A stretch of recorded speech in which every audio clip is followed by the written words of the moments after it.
এমপিভুক্ত শিক্ষকদের স্কুল কলেজের বদলির ভিডিওর পরে এবার মাদ্রাসা শিক্ষকদের বদলির নীতিমালার যে একটি বিষয়টি বলা হয়েছে আপডেট খবরে, সেই বিষয়টি নিয়ে সম্পূর্ণ আলোচনা করব।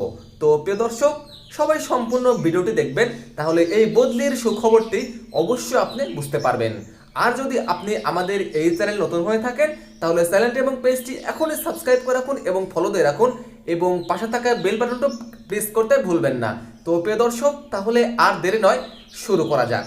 এমপিওভুক্ত স্কুল কলেজের শিক্ষকদের বদলি নীতিমালা জারির পর এবার মাদ্রাসার এমপিওভুক্ত শিক্ষকদেরও বদলি নীতিমালা জারি করেছে শিক্ষা মন্ত্রণালয়।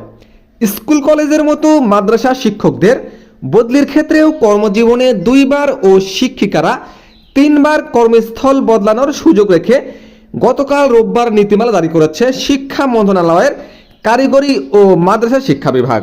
নীতিমালায় বলা হয়েছে, এটি স্বয়ংক্রিয় সফটওয়্যারের মাধ্যমে বেসরকারি শিক্ষা প্রতিষ্ঠানে কর্মরত এনটিআরসিএস সুপারিশপ্রাপ্ত এমপিওভুক্ত শিক্ষক বদলি নীতিমালা 2024 হিসেবে অভিহিত হবে।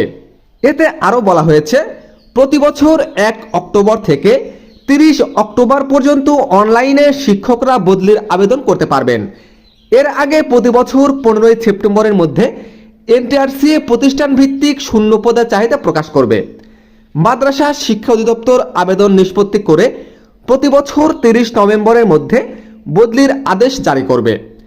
বদলি হওয়া শিক্ষকরা 30 ডিসেম্বরের মধ্যে নতুন কর্মস্থলে যোগ দেবেন।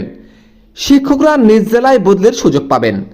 নিজ জেলায় পদ শূন্য না থাকলে তারা নিজ বিভাগের যে কোনো জেলায় শূন্য পদের বিপরীতে বদলির আবেদন করতে পারবেন।